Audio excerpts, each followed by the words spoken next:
então, para finalizar aí os fatores intrínsecos que contribuem, né, ou não, nos alimentos, né, presentes no alimento e que eles contribuem para que haja o crescimento de micro-organismos.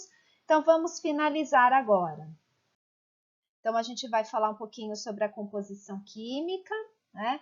Então, ou seja, a característica daquele alimento. Então, o que a gente tem para falar? Que existem os alimentos que são mais ricos em água, então isso a gente já viu, né? Que pode favorecer aí o crescimento de micro-organismos, mais aí as bactérias.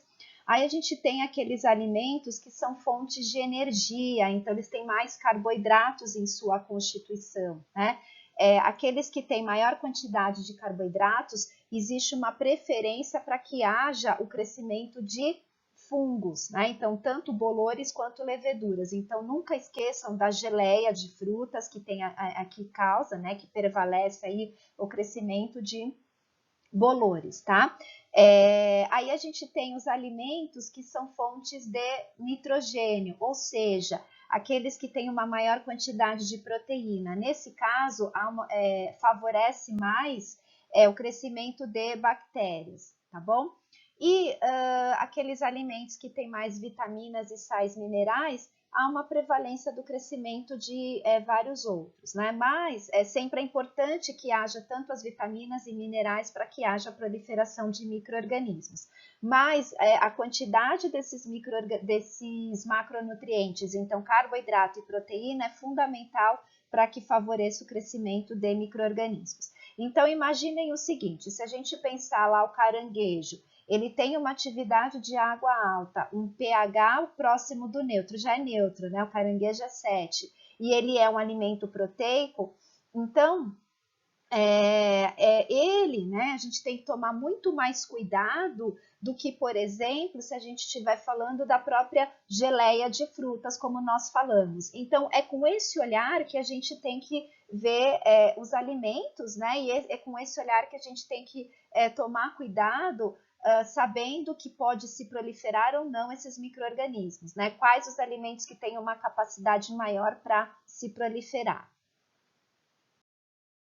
A gente também encontra aqueles fatores antimicrobianos, deixa eu pegar aqui meu cursor, né? Então, a gente está falando desses fatores que são antimicrobianos. Então, o que significa esses fatores antimicrobianos? São substâncias presentes no alimento que acabam dificultando ou retardando o crescimento desses micro-organismos. Então, aqui a gente tem alguns exemplos. Por exemplo, o ovo, ele tem a lisozima, a avidina, por exemplo, né? Amora, ameixa, morango, que são as berries, tem o ácido benzoico, inclusive o ácido benzoico ele tem outras funções importantes aí funcionais. O cravo ele tem o eugenol, a canela tem o aldeído cinâmico, né? E também o eugenol, o leite que contém algumas imunoglobulinas, a lactoferrina. Então, por exemplo, o fato de eu adicionar um cravo, o fato de eu adicionar canela, né? Em alguns alimentos vão contribuir positivamente, né? Evitando que haja aí o crescimento de micro-organismos, tá bom?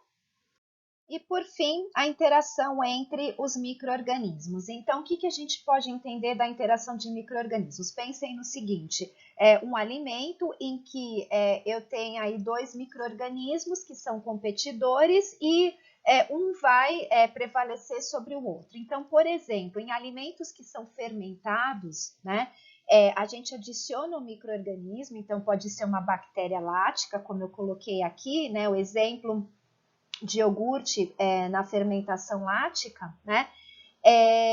Então, eu tenho um iogurte, aí eu adiciono um micro-organismo, então eu adiciono uma bactéria lática, e essa bactéria lática vai fermentar, né, a lactose, e vai produzir os seus metabólitos, né? e existe uma competição entre esses micro-organismos. Então, quais micro-organismos? Vai existir uma competição entre essas bactérias láticas e se caso houver a contaminação de uma bactéria patogênica, por exemplo, né? Porque acabou se contaminando por algum outro motivo.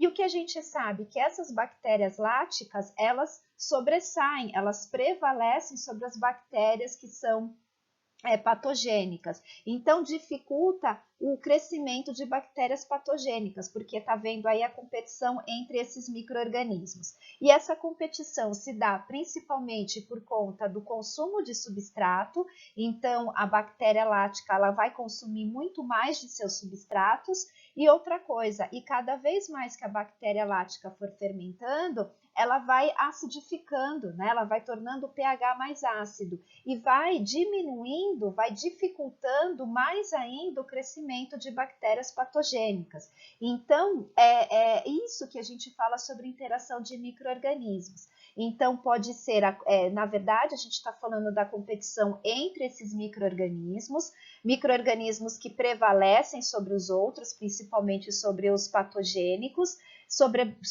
sobrepõe, né? Prevalece principalmente porque há uma competição pelo substrato, então dificulta que as bactérias patogênicas encontrem substratos para poder se proliferar. E além disso, essas bactérias, elas podem produzir substâncias essas bactérias que são positivas, no caso, né? Podem produzir substâncias que acabam dificultando mais ainda o crescimento de outras bactérias. Então, o caso clássico é a fermentação.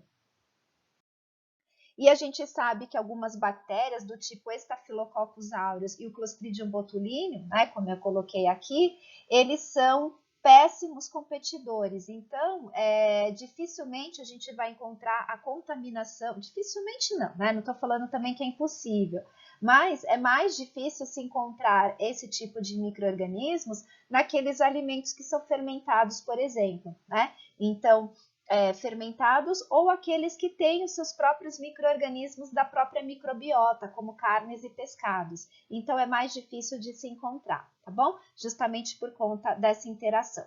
Agora, vamos entender um pouquinho sobre os fatores extrínsecos.